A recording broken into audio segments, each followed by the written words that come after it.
Well, well, well. How's it going, guys? Welcome to Go Spurs Go Memes podcast number 2. Hope you guys are having a wonderful day out there. Thank you so much for downloading us and spending some time with us. Of course, today I am joined by my co-host, Mr. Sean. Sean, how are you doing today? Doing very well, Ray. Thank you so much for having me today. Of course, buddy. So, of course, guys, this is how it's going to work. We're going to jump into the news and rumors, of course, talking about our Spurs. We'll go into a different segment. We have a pretty cool segment for you today. And then, of course, we will end our show with what we call On the Fly, where Sean and I will be joined by our friend Frank, and we'll just kind of have a discussion. And whatever we talk about is what we talk about. Again, appreciate you guys joining us. Of course, appreciate all the likes on Facebook, on Twitter, and on Instagram, and of course on Periscope as well. So let's just go ahead and get started, guys. We're just going to jump on into the news. So the Spurs have announced that they have installed their new Musco LED lighting system into the AT&T Center. The lighting will reduce energy consumption by 78% and will save about $60,000 to the county and to the AT&T Center. The brand new LED ribbon board, which goes around the entire arena, has also been installed. New chairs are on their way in and should be installed very, very soon. You know, I'm really excited about the lighting system that they're going to have in place. I mean, since it says it takes 78% less energy, I wonder if that has to do with the heat that was brought on during the NBA Finals. Yeah. LeBron and his leg cramps. Exactly. I wonder if they replace the air conditioning system. I think that's the bigger question right there is, are we going to have a new air conditioning system? I'm really wondering, the new chairs, have we heard anything about it? Are the chairs larger, or are they going to be comfortable? You know, that's a good question, Sean. I have no idea. I just hope that the very, very top of the AT&T Center, that those chairs aren't, pivoted forward, because when you're up there, if you sneeze, you're about to fall to death. Yes. So I'm hoping that they've kind of fixed that, because I, for one, don't like being in the 200 sections just because it's so high up, and the way that those chairs are set up, it just feels like you're about to have vertigo. Exactly. And I've sat up at the very last row of the AT&T Center where you can touch the ceiling, and I don't know if you remember that, Sean, but that's when we saw AC/DC at the AT&T Center. Oh, I was there. It was scary. My mom was complaining. Exactly. So Sports Illustrated also announced their top 100 players in the NBA. They included Tony Parker at number 53, Danny Green at number 50, LaMarcus Aldridge at number 12, Tim Duncan at number 11, and Kawhi Leonard at number 10. How do you feel about that, Sean? I felt Tony Parker, for some reason at the end of the year last year, he just seemed to be playing a little bit slower than he was. I think he had some kind of nagging injury that we'll find out about, months from now. But I believe he should have been a little bit higher. I think it was very generous of them to give Tim Duncan the number 11 spot right now. I believe it's a nice farewell for him. I do believe that we're looking at maybe the last 2 years of Tim Duncan. Right. And, if you can go out on top, may as well. Exactly, yeah. I'm kind of comfortable with where everybody is. Like you said, Tony wasn't playing at full speed in the last playoff series, but he is playing for Team France right now in Eurobasket 15, and he's looking pretty good. He kind of seems like his own self, so hopefully he stays injury-free, and we get the old Tony Parker back. Danny Green at number 50, great small guard. I mean, 50 is a good number when you compare it to everybody in the NBA. I mean, 50 is a good number. Aldridge at number 12, Duncan 11, and Kawhi at number 10. It just, it goes together, 12, 11, 10. Kind of makes sense to me. That's an incredible, we have 25% of the top 12. Exactly. So as I was saying, Sean, so Tony Parker, Boris Diaw, and Team France start Eurobasket 2015 on Saturday versus Finland. Team France needs to be in the top 4 of their group to move to the next round. Let's talk about the Austin Spurs. Austin Spurs will have tryouts in San Antonio on September 19th, then in Austin on September 20th. And of course, the Austin Spurs are our D-League team, so that's a pretty cool thing. So if you feel that you can compete, you can play ball, come out to the tryouts, see if you can make the team. Yes, sir. I've been stretching my hamstrings for 2 weeks straight. I am ready to go. That's good, and maybe we'll put that on Periscope. Sean's tryout for the Austin Spurs. I think that would be a fantastic thing for the folks at home to see. So we'll see. Let's see what else. Barcelona forward Deshaun Thomas will possibly be going to camp with San Antonio. He does want to come here if he is offered. Spurs second round draft pick Caddy Lallane actually posted a video of himself in a Spurs locker room saying back to business. So that's kind of making everybody wonder: is Lallane going to be at camp with the Spurs? Of course, the Spurs have 2 invites left. If Lelaine gets one, that means that we have 1 spot left for them to get. Of course, there's been lots of rumors about who the Spurs could be going after. I keep bringing up Razal Butler because that was kind of a big thing. Is he interested in coming? That'll be interesting to see. But of course, 2 spots left, so we'll see what happens with that. Also, remember, guys, Spurs tickets go on sale September 25th at 10 a.m. Are you ready to get tickets, Sean? Heck yeah, man. Always try to get opening day or opening game night. It's always a great night. Tons of crazy excitement in the atmosphere. It truly is. It's just a blast if you're able to go on opening night. Be there with all the fellow Spurs fans. Everybody's just excited to get the season going again. So it's just such a great time. Let's see what else. FC Barcelona guard Marcelo Huertas has signed a 1-year deal with the Lakers. Bucks add guard Charlie Westbrook. Undrafted Georgetown forward Greg Whittington has reached an agreement on a 1-year non-guaranteed deal with Miami. Eric Moreland is re-signing with the Sacramento Kings, and supposedly the Timberwolves are reportedly looking to trade Ricky Rubio. I'm kind of surprised by that because Rubio's a pretty good player. Rubio's a very good player. He's very injury prone as well, which also makes me think, what are the Timberwolves looking at getting in return, and who is interested in throwing out a line for an injury prone point guard who's extremely talented, but talent's only good for so much if he can't be on the court. It's true, and then if you also think about it too, the Timberwolves may be shopping around Anthony Bennett as well, and I think Bennett has a ton of upside, but at the same time, he really hasn't been given that chance to kind of shine, and he's in the shadow of Wiggins right now. So I think Bennett honestly is a very great player, and if you put him in any kind of backup role for maybe a year, he could be starting and he could be a top 10 point guard from then on. Yeah, I agree with you. Yeah, totally. Let's see. The 2015-2016 NBA trade deadline is February 18th of 2016. Of course, we heard Dwight Howard was detained in Houston for having a gun in his carry-on at the Houston airport. I believe he was at Hobby Airport.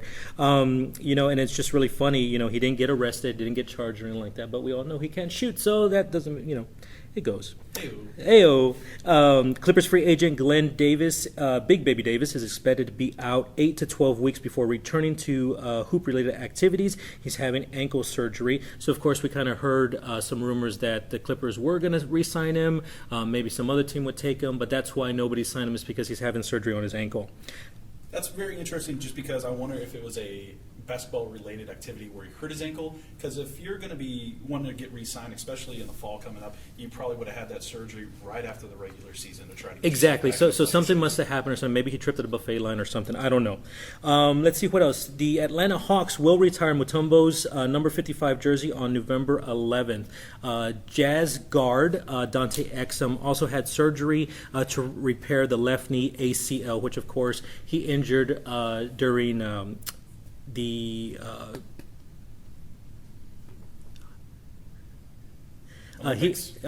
with Australia. Team Australia is where he injured his ACL, and of course it's because of that injury that the Australian team called in Patty to go over and help, and of course Patty did help them win the not Eurobasket, but Asian Pacific international play, and of course Team Australia now has the spot in the Olympics for 2016.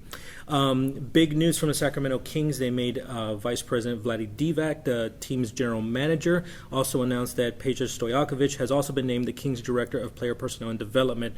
The interesting thing about that is with training camp right around the corner, they kind of got rid of pretty much all their front office. So that's kind of crazy to happen right before the team's about to go to camp. Yeah, I think that's very interesting. I guess they're trying to get every Eastern European basketball success story into that front office. If I was Hito Turkoglu, get ready for your phone ring, sir, because you're about ready to get the call up. Yeah, and there's a lot of drama with Divac being there. There's a lot of rumors that he wants DeMarcus Cousins. George Karl, the head coach, doesn't have a good relationship with Cousins. So are they going to trade him? There seems to be a lot of chaos with the Sacramento Kings right now. Karl is a great coach. He is. I agree with you. I would say he's in the top half of coaches in the NBA right now. Cousins, good player. He's a pretty good player. Would we say great? No. No. Tell me how you make your ham sandwich, because that's what we're going to be doing in 10 years, okay? He'll be coaching Walt Cousins will be making sandwiches. You know, and that's probably the best way to put it, Sean. Brilliant analogy right there. Let's see what else. DeAndre Jordan announced that he has left Relativity Sports, and his sports agent, Dan Fegan. Fegan was the agent that pushed Jordan to sign with Dallas, and we know all the drama that happened with this the agreement with Dallas and then going to sign with the Clippers. Because of this, Jordan can't sign with a new agent for about 15 days. Keep in mind that Austin Rivers, the son of Doc, was also with Fegan, but after this fiasco, he left Fegan's group, Relativity Sports, and went over and joined ASM Sports. So I'm assuming that Jordan is probably going to do the same. The interesting thing is Fegan was the person that got Jordan his original $88 million deal with the Clippers, and because of that, the agents are entitled to a 4% of the contract. So Fegan actually made $3.5 million off of that deal. Great. I can't. You know, what are you going to say? Fegan did everything he needed to do for him, Right. and you know, God bless him. He did the right thing. The thing I really wish all major sports would do is have some sort of either financial guidance for players to where they can, the player could actually go to the league, hey, this is what my agent wants me to do. Does this seem to be in my best interest? Because this is what I want to do. Just because, you know, these players, they don't have no idea what big money is a lot of times when they sign their first or even their second deal. They a lot of times will have just family members come in, be their agents. Vince Young in football was a great example of Right. that. I just wish they would have somewhere they could go where it's trusted that they can get just a non-biased perspective. Well, I think a lot has changed for the NBA with the collective bargaining agreement. Yeah. It's much more player-friendly. Mm-hmm. Last week we kind of talked about the HBO show Ballers. Mm-hmm. We talked about contracts and athletes, you know, wasting away their money, not really knowing how to manage money and what kind of happens to them when they can't play anymore because, of course, injuries, they get old, they just can't run like they used to. And that's the kind of interesting thing is that the NBA, normally their contracts for people that actually see court time, they're guaranteed contracts, which means whatever they sign for, they're going to get. Yeah. You know, so like LaMarcus Aldridge is going to get his $125 million, I think is what he signed for. Do you think he'll be able to get a nice car? I would hope so. So no Corolla missing a couple No hubcaps? Corolla. No. That's not going to I was happen worried about for him. But you know that's the interesting thing is like you know it's only 4%.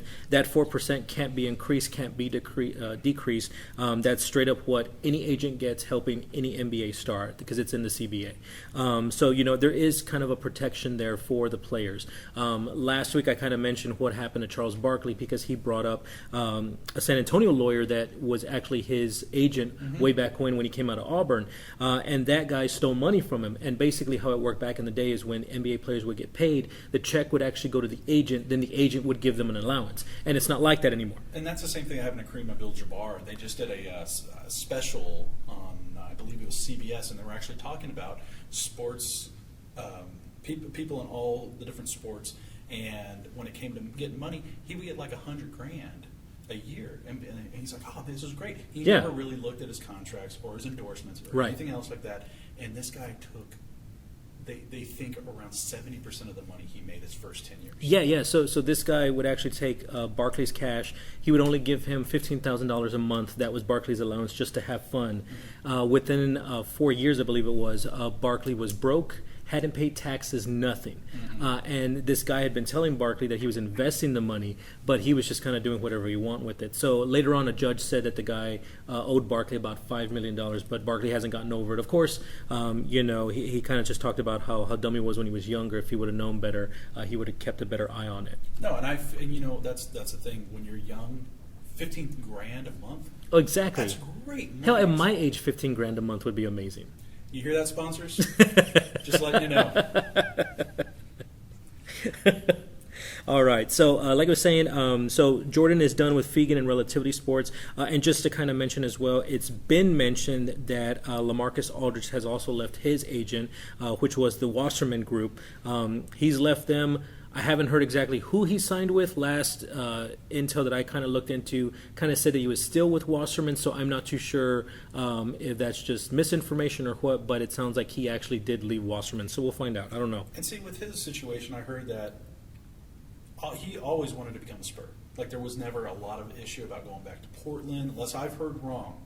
But I think their agents were playing against the two, to try to get as much money as they can for LaMarcus, which, I mean, that's their job, and that's good. But from what I heard, it caused him a ton of stress. And it sounds like the same thing with DeAndre Jordan. It's right. His agents were, the player may know exactly what he wants to go to, but they may have to drum up, news lines, storylines, let ESPN know, just so they can get the most that they possibly can. But it puts and it's true. It's true, and then they start dropping teams' names just to gain interest for their player, so that another team will be like, oh, the Spurs are interested, maybe we should look at the guy. Oh, the Suns are interested, let me look.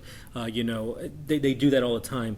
The very interesting thing with Dan Fegan and DeAndre Jordan is that Fegan is a very, very good friend of Mark Cuban. So that's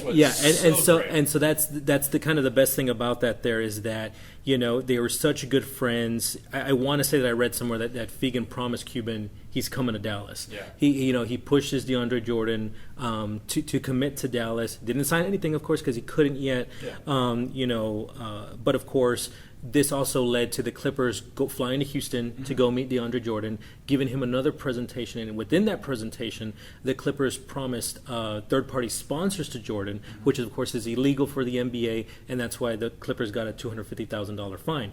But, it's just how these agents kind of work and everything. And back to the LaMarcus Aldridge thing is that, we heard so many different things kind of happening with that free agency. Of course, he was the big fish this summer.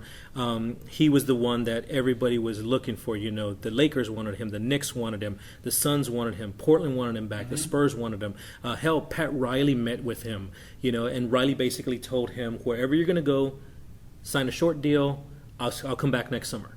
It's basically what Pat Riley told him. Well, I mean, with the new TV deal and everything else and all the new money that's going to be coming up for free agents next year, I honestly think the Spurs were very lucky to get him for the price that we got him for, because literally next year he could almost ask for 30% more. Yeah, and then that's the thing is it's not next year; it's the year after. The TV deal will kick in, and there's just going to be these record contracts that are happening and stuff like that. Like you're going to hear about contracts with amounts that we've never heard of before. And you think back to the day like when Jordan was around. Well, his last big year was $40 million. Yeah, it's crazy, for one player. And you think that the salary cap was also lower, so he was getting pretty much everything. Everyone else was getting breadcrumbs. But for the opportunity to play with the legend, you're going to do it. You know what I mean? And the best part about that was I remember Robin was on Jay Leno, and he was talking, and Leno brought up that he was asking for $8 million. And Rahman literally looked at the camera and goes, Jordan got 40. I'm only asking for 8 for a year. Exactly. But the argument also for Jordan is that, he got $40 million a year, but his first couple of years of contract, the Bulls didn't pay him anything. No. It was after he had already won championships and everything else that he played hardball and said I want this or I'm not coming back, and they gave it to him. Once he was able to get rid of the Pistons, and I mean the Pistons haunted him those back-to-back years. They destroyed Chicago. Right. And I mean they earned the phrase "bad boys" because they were the bad boys. I love watching bad boys highlights. It's like watching the University of Miami's like late 80s, early 90s highlight reels. And just mention the Bad Boys. It was a team that not only destroyed Jordan's Bulls, but it was also one that destroyed Magic's Lakers as well. At the same time, and they won back-to-back championships. It was just awesome basketball to see because to me there were no amazing players on the team, but they were an amazing team to play together. That's just how I always viewed the Bad Boys. And see, the funniest thing was, I remember freshman year of high school doing a word processing class. And kids, that's what they call typing now. But one of the things you had to write was... You just aged us, Sean. Just a bit. You just a little bit. Well, we don't have to have our IDs out when we buy alcohol anymore. That's the one nice thing. That's the important thing right there. I love that. But anyways, I remember typing out a script, and it said Michael Jordan made $2 a minute every minute of the year. Yeah. And when you think about that, when he sleeps, he wakes up and he has $5,000. Yeah. When he sleeps. It's crazy. It's just a crazy amount of money. Exactly. But then again, like, look at when it happened and compare that to now. And those are the type of contracts you're going to see when this new collective bargaining agreement kicks in 2017, 2018, I believe is what it is. So, just tons of money there. But that's pretty much it, guys, on the news front. I think we covered everything from the Spurs, free agencies, some other things that kind of going on in the NBA right now. We'll be back in a bit.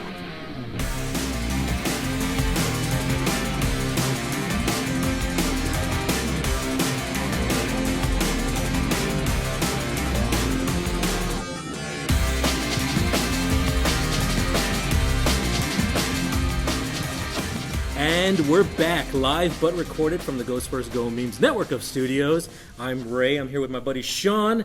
And now we're going to go into a segment that we're calling Free Agents That Could Have Altered History. So, Sean, right now we're going to bring up all these different free agents, of course.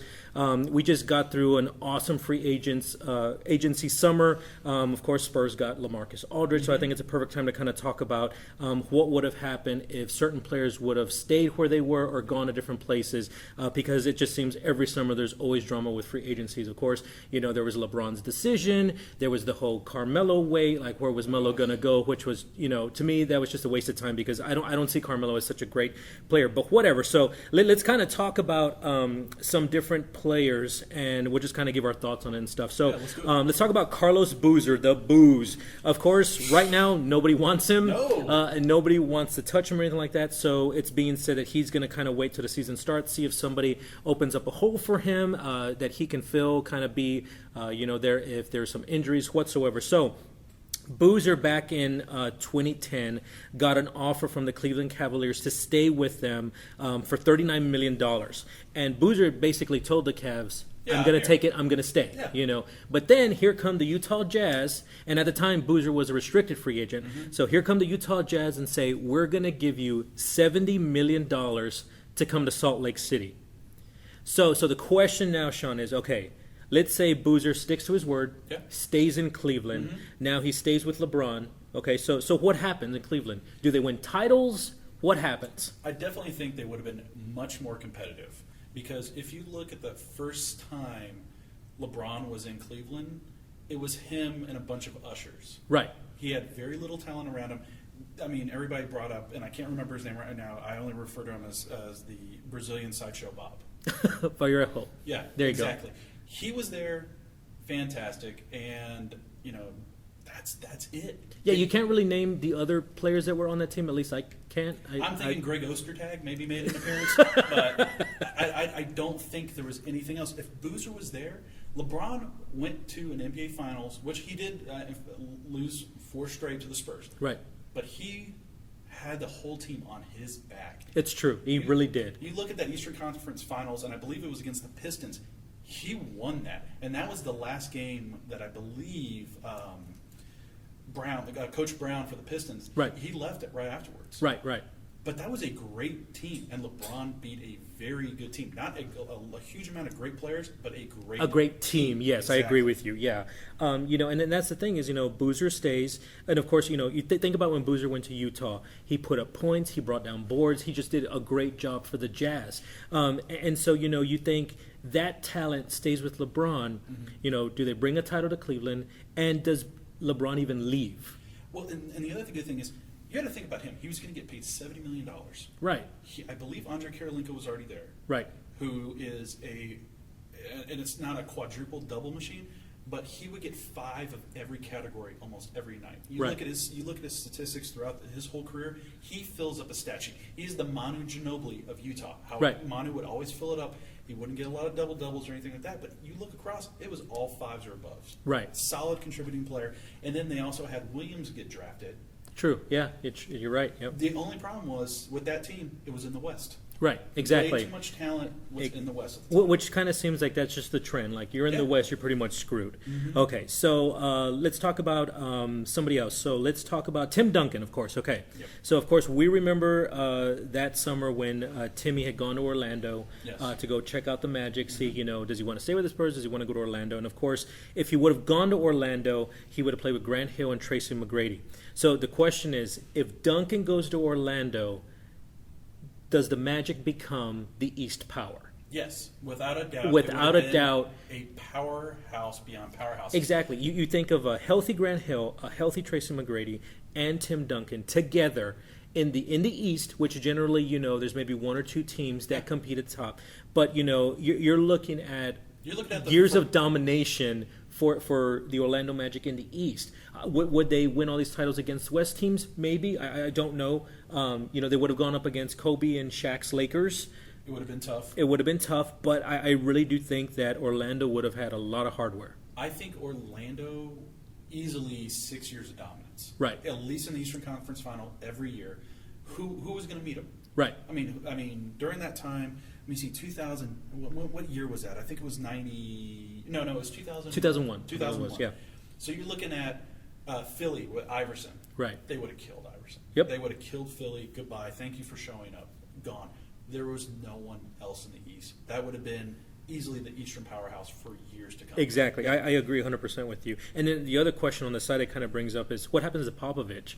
Does his career go as long as it did, or does it end much sooner, without Timmy being around? Well, Pop's always said he's playing until Timmy retires. Right. That's been his long term, but he's changed that recently because I think that honestly was affecting free agents. It's true because people want to play for Pop, and so Yeah. if Pop's not going to be there, why come to a team, sign a long-term deal, and the coach you want to coach for is not going to be here? No, I completely agree. And the other thing to think about is I think Pop would still be with the organization.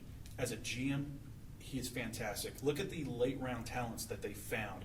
They found Tony Parker with the last pick in the first round of the draft. They found Manu Ginobili in the second round. Name all the other notable second-round players there's ever been. Right, exactly. Yeah. There's none. Exactly. The Spurs, and especially Pop and the scouts. And Buford, you got to give Buford. Buford is great. They are able to find talent no matter where it's at. Exactly. And they always seem to draft, and this is what I love about the Spurs, smart players. Yeah, I agree with you. But I completely think Pop would have stayed as at least the GM. But yeah, you wouldn't. San Antonio would be completely different. It would be completely, not just the team, but the city. Yeah. Everything about what we do now for Spurs games, how we go to Spurs games, how we enjoy them, everything would be just completely different. This wouldn't be happening. It's true. And I just had that hit me right now. What you're experiencing right now would never have happened. It is true. I kind of agree with you there, Sean. Okay, so let's keep on going down the list. Yeah. Let's talk about Michael Jordan. What if Jordan would have gone to the Knicks? Now, of course, everybody knows he stayed with Chicago for a very long time before he ended up kind of ending with the Wizards. But there was a chance in 1996 that Jordan could have signed with the Knicks. And this, of course, was going to happen before Chicago offered him $30 million for 1 year. Yeah. And so you think about it. Jordan and Ewing together on a team, on a because the Knicks teams were good. Yeah, they just couldn't get past Jordan and the Bulls. Allen Houston was there. Right. You had talent. You actually had very good talent. It never seemed to match well with the Knicks. And if Jordan was there, is it too much talent to deny them a championship? I think if he would have gone, they would have won. Oh, I think so too. I think the Knicks would have had a couple of championships. Okay, just kind of sticking with the Knicks here, let's talk about Reggie Miller. The same year in '96, there was a chance that Reggie Miller could have gone and played for the Knicks. Mm-hmm. But instead, the Knicks decided, we don't want Reggie Miller, we're going to go after Allen Houston. And instead, they took Houston. And so, at the time, I could kind of see, okay, who do you prefer, Houston or Miller? With the experience we have now, knowing how Reggie Miller was and everything like that, hindsight, I actually think they missed out by not taking Reggie Miller because, of course, Allen Houston gave them a couple of good years, but then after that, he was just kind of a no-show. He really was. He rode the bench a lot. He filled in the foul sheet a lot. He would foul a lot of guys. He had a really good couple of years. Like Allen Houston, in my own opinion, he's my favorite Knick ever. Yeah, and that just shows you the Knicks I've paid attention to. That alone. But if they would have had Reggie plus Ewing, what could have happened? Exactly. And I think Riley was still coaching over there. Was he still in New York? Oh, I don't remember the timeline. I don't know. But off the top of my head, I don't know. But the point is, you almost don't need a coach Because the way Reggie commanded the floor, and especially against the Knicks, I mean, they had a whole 30 for 30 special between him and Spike Lee. Imagine if him and Spike Lee are friends. Oh, exactly. They're Wow. friends, not enemies. Reggie's not walking around the court doing the choke me symbol to Spike Lee, you know. Or saying very disruptive things. Exactly. You know, you think about all these things that happened, and you think to yourself, wow, none of that would have happened if he would have gone here or whatever. Okay. Let's talk about Shaq. What if he stayed in Orlando in 1996? Now, of course, there were tons of issues with the Orlando Magic between Penny Hardaway and Shaq. Yeah. There was big ego issues there, and that's exactly why Shaq left. So let's say Shaq stays with Orlando in '96. Let's say because of the egos, they trade away Penny Hardaway. You know, they would have got a lot for him too, because this is before he started injuring his exactly. ankles. So you know, I don't know if the question so much is, does the Magic win all these championships with Shaq staying there? I think the question more is, do the Lakers get their three-peat without Shaq? No. Absolutely Lakers, not. I don't think the Lakers get one peat without Shaq. I mean, I hate to break it to Lakers fans out there. Kobe's nice.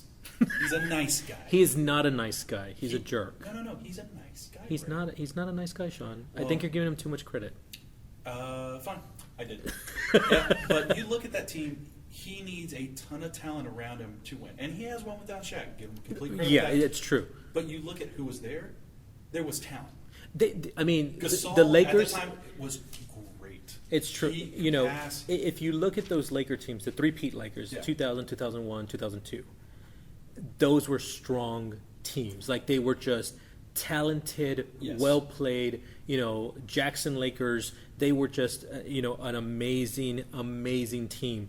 And so you think, Shaq not being there, do they still have the talent to compete for a championship? Or those were the teams that stopped the Spurs. Those 3 years from repeating, from going on to another title until 2003 when the Spurs finally beat them, ended the three-peat and took the title in 2003. So that's a big question there. Okay. Let's keep going. Let's talk about LeBron. Of course, the decision. What's LeBron going to do? Is he going to go to is he going to stay in Cleveland? Is he going to go to Miami? Where is he going to go? Now, during that time, there was a lot of discussion, would LeBron go to the Knicks? Would he go to New York? And I think the funny thing is, as we're going down this list, the Knicks are mentioned a lot not because of the franchise, but because of the city. It's New York City. Yeah. It is the biggest city in the nation. It is the city that people think of when they think of this country. And so, what if LeBron goes to New York, plays with the Knicks instead of Miami? So in that situation, we get no Miami Big Three. It's not Bosh, Wade, and LeBron. That thing doesn't happen. And I don't even know if Bosh leaves Toronto to come to Miami. Bosh did sign first. I do remember. Okay, see, I can't remember exactly how it was, but anyways, no Big Three. It's just Bosh and Wade. Mind you, Wade had already won a title by himself, without Bosh, without LeBron. But with Shaq. Yeah, it's true. That's tough. But Shaq was coming off the bench. He wasn't the starter. Wasn't Mourning the starter at that time? No. Actually, I think they were splitting time between starting and reserves because both of them had injury problems. Right. They all had, towards the end of their career, they just had tons of injuries. Yeah, Mourning had the knee issues going on at the time, and Shaq had his back issues that became even bigger when he went to Boston, became the big Shamrock, and then he went to Phoenix, and then. Right. I forgot he went to Phoenix, but you're right. Yeah. And so no Big Three in Miami. No Big Three in Miami. So the question is, one, does that mean OKC and Durant have a ring now? Because it was the Big Three that stopped Oklahoma City. Yeah. Okay, and mind you, the Thunder were up 2-0 in that series before the Big Three brought Miami back and they won. Okay, so does Durant have a ring already? And the other question is, do the Celtics, the 2008 Celtics, do they repeat? I say yes to both of those questions because the Celtics were really, really doing good that year. They didn't repeat because the Lakers won. Right. But they would have had an easier way to get to the championship, and that alone may have been the difference maker. Because I went to a Game 7. A lot of people forget. They're like, "Oh, Kobe won it all." No, that went to Game 7. It was a good series. Yes, folks. That's when great matchups go to Game 7s. It's great. The Spurs and Pistons, easily one of the best series. Ever, and that went 7 games. And I think a lot of people forget that went 7 games as well. Okay, and then the question, of course, is if LeBron is in New York City, do the Knicks and LeBron have a ring? Was Carmelo? I think Carmelo. Carmelo wasn't there yet. No, he wasn't there yet. He wasn't going to be there. Maybe. I mean, who else was on the Knicks at the time? That's another. Thing. Yeah, that's another thing. Is like I think it becomes another situation for LeBron like Cleveland. Yeah. He'd carry the whole team on his back. And I think he was done with that. Yeah, and I think that's why he went to Miami. I agreed with you. Okay, and then the last one that we have here is Kobe Bryant possibly going to the Clippers in 2004. So there was a lot of drama that he wasn't going to re-sign with the Lakers. Instead, he was going to go across the street, play for the Clippers. So the question is, Kobe goes to the Clippers in '04. Does that mean that the Phoenix Suns win a title? Does that mean the Celtics win a title in 2010? Because that's the next time that they met the Lakers. And then a random question there is, if you think about Carmelo Anthony and the Denver Nuggets, the one year that they were actually really good and competitive, could they have gone to the finals? And see, the Melo year is we still had Melo with dreadlocks. He was a very, very good player. That team was very, very good. In fact, that's something that gets overlooked a lot because Denver was a solid team that year. It really was, yeah. And I think Kobe thought about joining the Clippers maybe for 30 seconds. And I think he mentioned it to his boss. Or not his boss, but his agent. Hey, say Clippers. I don't think he had any intention of ever leaving LA. He never has. I always said if Kobe's ever going to leave LA, he's going to go to Philly where he grew up, and that's it. Imagine if he goes to Philly now with all those young players and all that draft pick. They have a good shot in the East. Right. I mean, when you think about that, the Suns winning the title, possibly. I think the Suns were way too much offense, and when it gets to playoff time, that D'Antoni offense stutters because people are playing defense now. And right. He has no experience with that during the regular season, so he can't modify his offensive schemes to counteract that. And that's a good point. And I think that's what's always plagued D'Antoni. Yeah. Because they would do run and gun all year. Oh, God, they're playing defense. Breaks hit on the floor. And it's true. And it's true because that was a characteristic of the D'Antoni offense is that it would just sputter or completely get shut down. Yeah. And that you notice that because, and I think that's why so many people were kind of surprised with how bad the Knicks were or how bad the Suns did is when D'Antoni was there. And the Celtics in 2010, absolutely. Right. I think the Celtics for a 3-year period were extremely strong, and outside of the Lakers, and then I forget who else kicked them out, but they could have easily won all that. Yeah, I agree with you. Now, on my list here, I'm kind of done with all the free agents, but there's one I kind of want to mention because it does affect the Spurs. So we all remember, I believe it was in, what was that, 06, 05? This is the Jason Kidd? The Jason Kidd, Jason Kidd thing. Okay, so, of course, the Spurs went hard after Jason Kidd. Mm-hmm. They wanted him to come, be the new starting point guard. There was a lot of drama because Tony was still young, and Tony wouldn't have been the starter anymore. No. He would have been on the bench, and possibly I think he would have gotten traded. I think he would have gotten traded too. And so hindsight is, so we won a championship, 05, 07, 14. Yeah. Do those still happen with Jason Kidd, or did they happen because of Tony?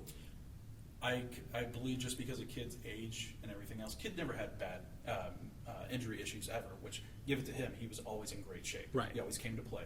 And I don't think we would have won those championships with Kidd. I think his age would have finally caught up. Tony just started right after that, Tony played outstanding. Right, you look at those years, he came out of the chute and played. The funniest thing about that, I remember watching, because all the news, local news, KSAT, Kens, everybody was going nuts that Kidd was in town. They were following him. Oh, yeah. My favorite part about that, they're leaving their luncheon meeting. It was at Applebee's.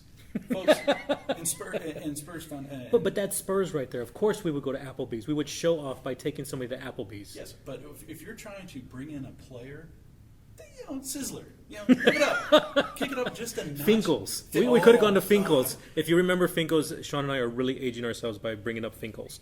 But is there still Furs somewhere? Because I love Furs. I think that there is Furs. I think there's one in San Marcos.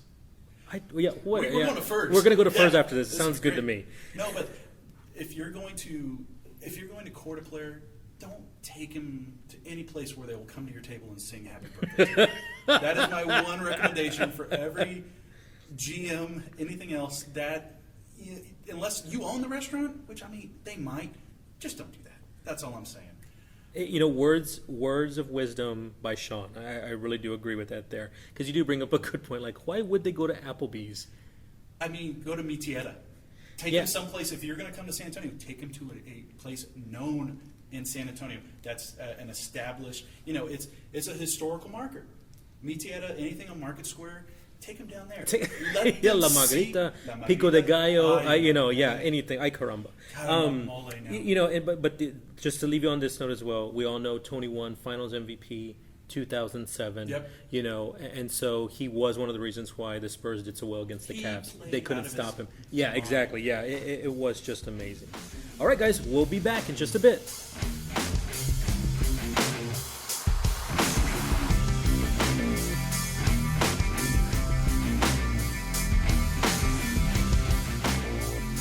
And we're back. All right, this is my favorite part of our podcast. This is what we call On the Fly. So right now, you're just going to hear conversation between Sean and I, and our friend Frank. Our producer Frank is coming around the other side to kind of chat with us. So we're just going to kind of talk about whatever's on our minds. As I said, it's on the fly.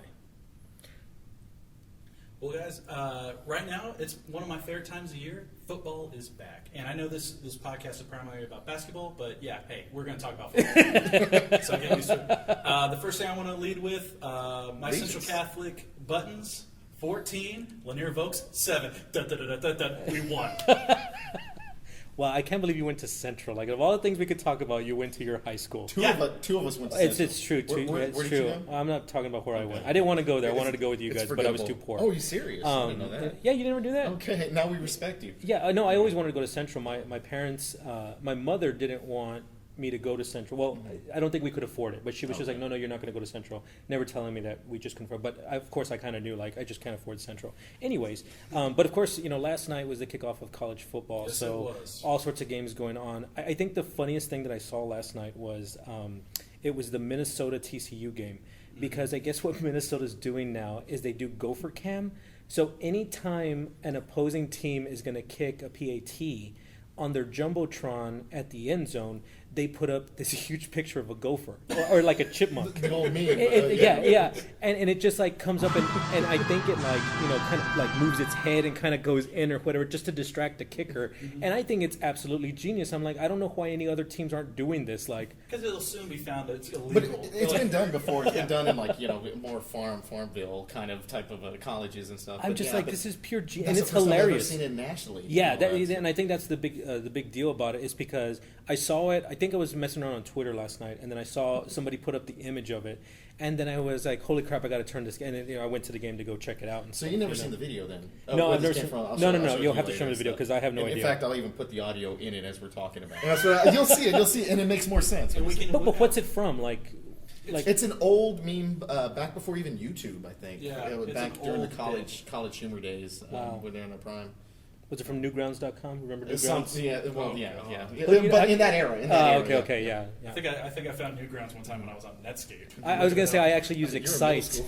I used Excite to find Newgrounds. I remember that too. CompuServe. Is Bing still a thing? Anyways. It doesn't really matter, does it? Okay.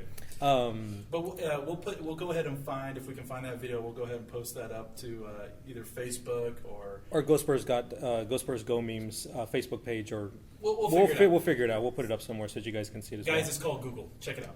You'll get there. But the game, and you guys know me very well. The game I think we're all looking very forward to this weekend is UT traveling to South Bend to play Notre Dame. Yeah, and I've been seeing a lot of things this week. I've said it before, and I said it last week, if I'm not mistaken. I think I did. That the Texas Longhorns are going through right now what the Aggies went through during the Francione years, and so we have a coach that's trying to change culture, trying to do a lot of different things. But it's just not meshing well. He really did a lot of changes from Mac Brown's era. A lot of players left, even some new kids that came on board. They were just like, this isn't for me, and they kind of bolted and stuff like that. And then, there's a lot of position battles. Yeah. Nobody's really standing out right now. And kind of looking at Longhorn stuff this week and hearing Longhorn fans, a lot of them are saying, oh, we're going to go to South Bend and we're going to just smash the Irish. We're going to win like 42-7. And it's funny because, I'm a bit of a curmudgeon, but first thing first, I'm a realist. Yes, I did just quote Iggy. But the funny thing is that there are a lot of people like me saying, like, I want what you're drinking. What are you smoking? Because I, without a shadow of doubt, feel Notre Dame is going to stomp the Longhorns tomorrow. Yeah. I mean, I wouldn't say it's going to be a slaughter, but at least 28-7, maybe 28-14. I'm comfortable with that estimate. Frank, you can talk at any time. Well, no, I'm just waiting for one of you guys to shut up. But, no, but when it comes to Notre Dame or Texas, I mean, usually in the beginning of the season, I really think these teams are overrated. You know, Notre Dame is always, you know, in the running for TCU. Yeah, We learned that with TCU exactly. last Well, night. TCU's, yeah, number 2 and stuff. Yeah. But like Notre Dame, you know, how many years have we been doing our college pick'ems, and Notre Dame's always top 10 and everything, and then after the first game they drop down to 20. Yeah, and like just a note for you guys at home listening to us. For the past 10 plus years, Sean Frank and I, with some other close friends of ours, have always done a college pick'em, and we're going to start. I think it's like our 14th year of college pick'ems 14th, tomorrow. 13th, yeah, we've been doing it forever, and so each one of us has won 1 year. Yeah. None of us have won again. I yeah, don't think so. No, we haven't repeated. We haven't repeated, but we've each won. We're One usually time, top 10. exactly, yeah. I've won once and came in second twice. So as we do I've on the placed almost every fly, year. and we do these podcasts, we'll kind of give you an update of where Sean, Frank, and I are kind of standing, because we are very, very competitive. We do talk crap to each other all week long and all season long. So I'll let you guys know where we are as these podcasts go on through the fall. And just to let everybody know, actually, Ray's wife won last year. It is true. My wife did win last year. She did win last year. Not Won. Yeah, she did win last year. It's English. If you went to Central, you know. It's true. Yeah. You're 100% right. She did win last year.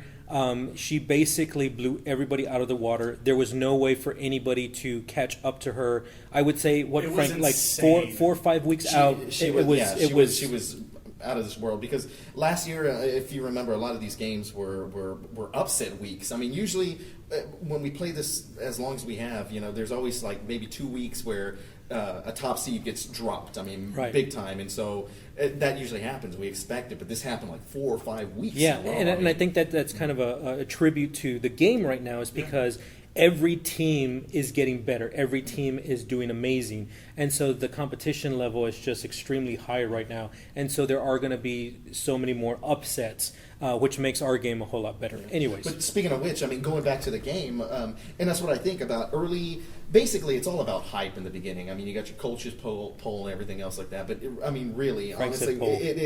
it's when it comes down to the first game. All of a sudden, you know, like TCU, it's like maybe they're not as good as we thought. Or the UTSA game, Arizona game, where it's like UTSA. I mean, they dominated them, you know, from just offense and defense. The only thing that killed it was turnovers. Arizona is not as good as everyone thought they were. No. So, and that's But what you know, happens every year. that's the funny Notre thing is- Dame and Texas are like that, and I think Yeah. it's a nice kind of a perfect storm in terms of mediocrity. Well, here's the opinion. thing, though, is like, you know, I'm very critical of Notre Dame. I can't stand Notre Dame. And mind you, my high school was founded by the Brothers of Notre Dame, so even more reason why I don't like Notre Dame. But the Notre Dame Fighting Irish, they haven't been a legit team in years. Don't give me the bull crap about the year that they played Alabama in the championship game, because that was all hype. Yeah. And that's the problem, is that with the way things were done, with the coaches poll, AP poll, all that stuff, you know, it was all about like, well, what does John Smith from USA Today think? You know, what's his opinion on it? And so, because of the name Notre Dame, everybody still thinks of the years that Rudy played there and Newt Rockne and, you know, way back when. And so this era of when Notre Dame would just win championships and they would go out there and just slaughter anybody that they played, that name is, when people hear it, they associate winning with it. Yeah. And so when you hear Notre Dame, you think the Golden Helmets, you think winning tradition. Mm-hmm. But that winning tradition hasn't meant anything in the last 20 years, I would dare say. Was it not this decade or No, last one? I mean, no. The last time they won was 1988. As a Notre Dame fan, I will chime in here. It's coming up on 30 years. It's sad, but it's true. The one exciting thing coming up this weekend with UT playing Notre Dame is it's two of the top three winning top three winning universities ever. It's true. And it's tons of tradition. Going to meet up this weekend, and that's what everybody's excited about. Because I want to say it's Michigan, Notre Dame, Texas, It's or essentially Michigan. an exhibition. It what really you're is, talking and they about. kind of go up. And mind you, Michigan lost yesterday with their brand new coach, Harbaugh, yesterday. Yeah. But the most interesting thing you're going to watch, Which is more hype too. Exactly. It's more hype. another- Yeah, it's exactly. so sad. Everybody always thinks Michigan is going to be really, really good. Someday they will, but I mean, every year it's Cheers. every year it's like, oh, Michigan's playing. Maybe I should bet on them. it's or not. like Texas, Oklahoma, Michigan, Ohio State. One year the Buckeyes are amazingly good. Yeah. Michigan sucks. Usually more than often. Oh yeah, but then it rotates. Michigan's really good. Ohio State isn't any good. Same thing with Texas and Oklahoma. And mind you, in the last 2 decades, Oklahoma has pretty much owned Texas. Yeah. Yeah. But it is a very similar thing between Texas and Oklahoma, Basically, Michigan it's and Ohio rose-colored State. glasses from the perspective of whoever you're rooting for. Right. Like Alabama fans. Exactly, or Auburn fans. Yeah, and things exactly. like that. Yeah. And that, much like a brand, it just kind of elevates, people's hype on them, and I think that's why people tend to raise them up in the polls and stuff. And it goes back to the whole playoff thing, which I think was fantastic. And that's the thing too, is like, you think about it, what is the right now my pick for national champion is I expect Ohio State to repeat. I That- agree. I can't argue with that. I Who's think gonna that be they're in the Big 12? in the Big Ten, nobody. Yeah. I don't even know who's. Who else is in it? Well, the last game is Michigan. Oh, and they're gonna And destroy showing them. Michigan. I mean, yeah. I mean, you can consider Michigan. I'm a big Ohio State fan because I actually went to school in Columbus, Ohio. They're sort of, kind of, And that's where the Ohio State University is. Ohio State, yes, It's true. But Frank did not go to the Ohio I State took University. one class. I went to another school in Columbus, Ohio, but I lived across the street from Career Ohio State, point. so yes. No, it was a career point. It wasn't Something career better. point? No, You no, lied no, to no, me. No. Sorry. I didn't know It there was was, an uh, ITT Tech so close. But Hey, anyways, anything's yeah. You could have just gone to Someday you'll ITT Tech graduate from here. there. I'm waiting. So And my not to pick is discredit Ohio anybody State. going to ITT Tech or anything. It's above true. y'all and everything So else. so I pick Ohio State. Sean picks Ohio State. Frank kind of goes to Ohio State as well. What team challenges Ohio State? Where? Like in their conference? None. No, Only- no, only no, in the playoffs. I'm saying Only the in the playoffs. playoff. Who? Okay, so we're both all 3 of us are all picking Ohio State. So we know it's a 4-team playoff. So Ohio State, and who are the other 3 teams? Just guesstimate. I mean, it's way you early. got to say Alabama because they're going to Okay. be up there in there. I think Auburn. Honestly, you got the new defensive coordinator. He's actually a great defensive coach. He's the former UT Munchkin. Yes, Munchkin. They have a shot. Who else? I'd say it's anybody out of the ACC. The only team I can think of, and I honestly think Clemson's coming out of the ACC. Yeah, because Florida And I doubt State Clemson. lost too many players. Exactly. So it's either going to be Vatek or who you just said. Clemson. It's Yeah. going to be one of those 2. Yeah. And then in the Big Ten, Baylor could come out because obviously Big 12. TCU. Oh wait, what did I say? Big Ten. Okay, Yeah. Big 12. So Baylor is probably going to come out of the Big Or 12. TCU. I mean, I think we kind of learned last night that TCU is more hype, but it is Wait. one game. It is Yeah. one game. I'm sorry. Yes, it's true. So we'll see what happens there. Pac-12. I mean, is it going to UCLA? Are they? You know what? Are they I'm glad you brought out UCLA because I honestly think UCLA is going to be the surprise team this year. But they usually always are. But the thing is like how do they play outside of their own division, outside of their own conference? I mean, because usually they dominate on the West Coast, and all of a sudden they play like ACC or something like that, and then They'll play boom, Nebraska it's- and lose. It's true. Yeah. Not that Nebraska's bad. But I actually think that this year UCLA is stacked at all their positions. They have experience there. They got a great coach. I really think UCLA is going to make some noise this year. I do too. But Put we'll them actually up see what north, put them happens. up, on the East Coast. There is a jet lag and everything, and all that stuff is a factor too. Yeah, I mean, and then, of but course- it won't happen while they're playing at home. No, Yeah, no, and not that's at the all. thing too is like Pac-12 as well. You got to kind of think about Oregon. Yeah. They just reload, but of course we know you put them against a team that plays amazing defense, and they just completely fall apart. They would be the one. Like if I were to predict who would be going into the final playoffs, they are always in there. So Oregon, Bama, Ohio State. Yeah, I mean, because there's so much. I mean, they have just as much prestige right now. They're going to be the Notre Dame in 20 years from now. You're right, yeah. And- But they'll be the Notre Dame without titles. But I mean, in terms of a brand, yeah, without titles. Without titles. Absolutely, and I do agree with that. I mean, but with Oregon, they're always going to be loaded. It's just a matter of whether or not they can be coached or whether or not they can play at a level as in ACC or anything, SEC or anything like that. True. And everybody's forgetting USC. Everybody's saying this is a better USC team. They're going to be playing better. There's a chance for them to win the Pac-12. I don't see it. I was going to say I I don't can't see with that at all. West Coast teams this year, not at all. Yeah. There's a lot of strength, and plus their coach. I don't know how saying that you mix your prescriptions with alcohol all of a sudden made this a terrible person saying these terrible things. No, I think you were thinking about it, yeah, and exactly. it just happened to come out. And yeah. you know what? I would almost respect him more if he just owned it. Yeah, that's how I feel. That's true. Okay, so for the count, we're saying Ohio State, Alabama, possibly Oregon, and then another team, ACC. Notre Dame. If Notre Dame can beat, I think Clemson. I'll say Okay, Clemson. Clemson. Okay, I'm not ready to make a pick I'm myself. always on the fence with Clemson every Yeah, year. 'cause I they kinda- always look yeah. promising. Same with Tennessee as well. I mean, mainly Tennessee's because going to be good this year. well, I mean, but they're good almost every year. But average, above average is what Average I'm saying. is- You know, is a they- good they're- thing for Tennessee. There's always a team out there that is a good upset team. So I'm not interested. to cut us off real quick, but we have about 5 minutes left. So do we want to talk pro ball real quick? Yeah, let's talk some pro. Let's talk Okay. some pro ball because that's going to be kicking off next weekend. Of course, Yeah. everybody's excited. We're here in Texas, so of course everybody's yay Cowboys, yay Texans whatsoever. I'm kind of feeling the Cowboys are going to be really bad this year. Running back by committee, all these injuries and everything. I just don't see the Cowboys doing anything.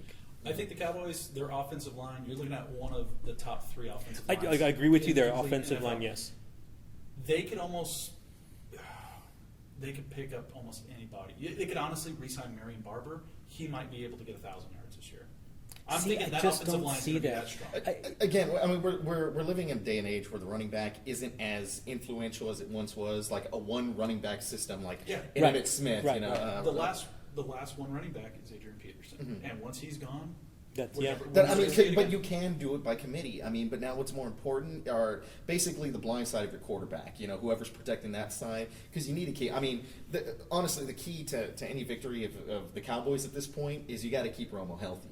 Yeah. And how do you keep them healthy? You got to have a really, really good line. If they're the best, they are in charge of protecting him. Yeah. Because once he gets hurt, that's pretty much it. Game over. Yeah, I mean, you you're see not if going to we rely on the didn't running game. No, but my whole thing too is with the Cowboys is like, if there is no running game, you're putting everything on Romo to throw and make passes. Everybody knows he's going to throw to Dez. Yeah. Maybe Witten. Witten, okay. If you can't But get who, Beasley. but I mean, really, he's going to look for Dez. Like that's everybody knows that. And He so if should. he Dez has is no, an incredible talent. if the Cowboys have no running game, it's gonna hang kill up the him. ball. and that's my whole thing is like it is But going if to you have a kill. line, I see what Sean's saying, If though. But you- if if you have a you have a line, line- if that line pushes the defensive line 5 yards like they did in Emmett's time, no one's touching you up there. That's easily 3-yard gain, 4-yard gain. On a bad back, that's 2, 3. See, but And I then also that'll think set you that up for the play defensive actions on lines third that they down. go up against now, they're so much bigger and faster. The speed, so yes, you can have this great offensive line, but the speed of these defensive ends and everything, it actually gets to the quarterback. It's like that old saying, well, last year Ohio State won. Could Ohio did. State Buckeyes, could they take on the Jacksonville Jaguars? Who would No. win in that game? No, no college team no, is ever gonna do exactly, that. and I of course hate that because it's all the conditioning and everything else that every NFL player goes through. I mean, maybe the Browns, but not. No. Everybody, man, never mind. So, Yeah, the Browns are my favorite underdog. Not underdog. They're the clubs of the NFL. They're like the cat I bring in, from the rain because it's like, missing listen, an ear and it's an like eye. it's like, come here, I want to take care of you, and then it just doesn't work out or stuff. You're Just more stay in the surprised garage. and then when you they get win, fleas. Exactly. which is sad. Whenever a team you He's a follow quarterback. or anything else, when you're surprised when they win, is a sad sign of that franchise. Too Oh, bad you know being what a we Jets should fan. talk about as well is Robert Griffin III is no longer the starter for Washington. So what RG3 happens? is RG, he is not the starter anymore. So he's actually second string now. Which honestly, he should be traded. He traded now. Save him. Save everybody else. Do the right thing. I don't think Cousins should even be the starting quarterback. I honestly think Colt McCoy is a better leader. He doesn't have a strong arm like Cousins or even Griffin, but he's smart. He knows the system. He ran it for 2 games. He gave Dallas their most embarrassing loss last year with Colt there. Yeah. And who else was around him? Nobody. I Right. mean, you have Deshaun Jackson is still there I think so. as wide receiver. Alfred Morris is a running back. He was a 7th round draft pick a couple of years ago with the last of the Shanahan era. He's bringing something, but for everything that's going to be distracting for the Redskins this year, trade Griffin. Right. Give him a chance to do something somewhere else. And there's teams already asking Washington about Griffin, and I heard supposedly the Cowboys are on that list as well. I'll tell you the best place you can go. It was Kansas City. You go to Kansas City. You have Reed there, who dealt with McNabb all those years. He has a good offensive line behind him. He can play behind Smith for a couple of years. I'm thinking it probably would benefit RG3 in a situation where he's not the starter, like third string, even second string, because if it gives you a year of rest, he needs that. I mean, this guy's not been 100%. No, not at all. I completely agree with you. He never. And that's why I thought the Cowboys recovered was what he needed to. And I thought rumors of the Cowboys would be a perfect fit on there. Just have him just lay low. Romo, he may get hurt, may not. I mean, but then if he does get hurt, it'll probably be a couple games down the road. He needs some rest. Then you have that line, and all this faith on the Cowboys is on that line. Yeah. And with that, if you have RG3 who wants to be a pocket passer, I mean, let's be realistic. He's not a pocket passer. I understand that, but he can't be running forever. Yeah, no, that's the reason why he gets I know. hurt.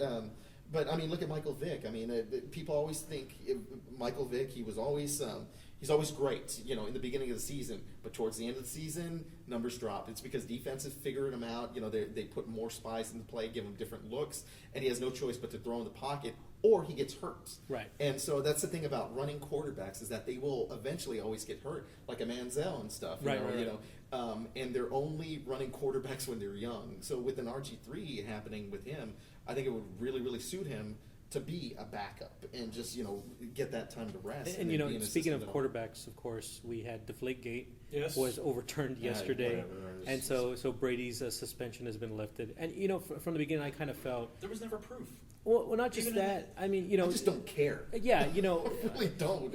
Well, but the thing is, though, is like it's a 4-game suspension. So if you think of Major League Baseball, you think NBA. Yeah. In comparison, that's like 25% of the year. Yeah, it is. It's crazy. Yeah, well, I'm thinking more of like the courts just neutered any power that the NFL had. But they always loses. I mean, exactly. he always loses. Well, it's an embarrassment to the league. But you know what? No one cares. You know why? Because Game 1 Sunday.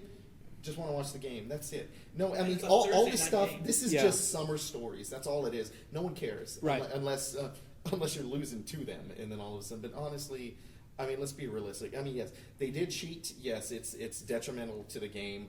I understand that, but let's be honest. They were winning that game, and to say that deflated footballs actually made a difference doesn't. I think my favorite thing about them overturning everything yesterday was all the Hernandez memes that came out about. There's so many Hernandez.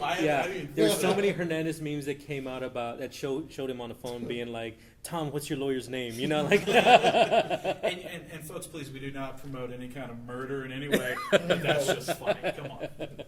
See, who's Aaron Hernandez? Huh? Never mind. He was a senior when we were freshmen. Okay.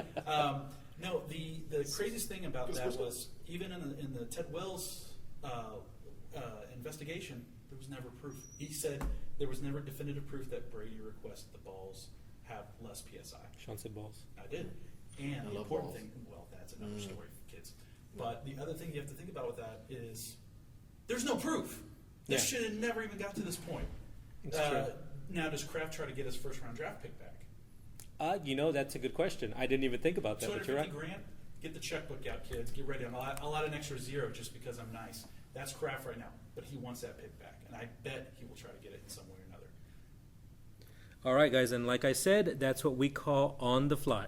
And that wraps up our podcast. Thank you guys so much for joining us and downloading us and taking us with you.